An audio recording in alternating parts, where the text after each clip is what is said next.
Hi guys, welcome to Act English. It's your teacher Nargis. If you're ready, let's start our lesson.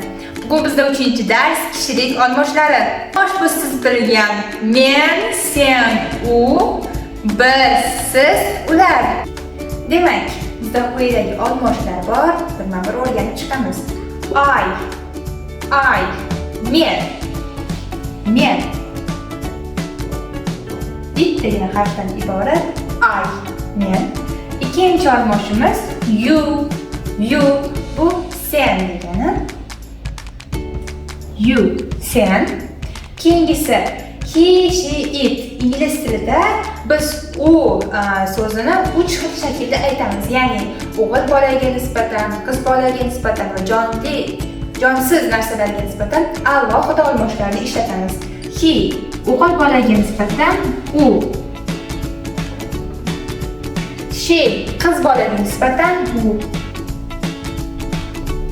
Rus tilida ham bor bu narsa. On, ana, ammo kabi. It esa jonsiz narsalarga nisbatan u deb aytiladi. U. It is a book, he is a boy, she is a girl va hokazo. Ushbu qatordagi olmoshlarimiz birlik shakli hisoblanadi. Endi buni ko'plik shaklini o'rganamiz. Agar siz bir o'zingiz bo'lsangiz, I deysiz. Siz bilan yana kimlardir bo'lsa, siz buni we deb aytasiz. Ya'ni biz degani.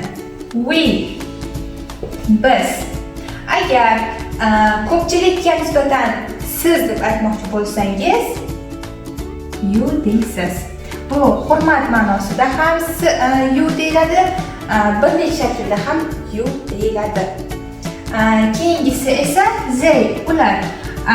Ko'plik shaklida qiz bola, o'g'il bola yoki jonsiz narsalarga ajratib o'tirmaymiz. Barchasiga they olmoshini qo'llaymiz. Takrorlaymiz. I, men, you, sen, he, she, it, u. Farqini tushundingiz. We, biz, you, siz, they esa ular deb tarjima qilinadi.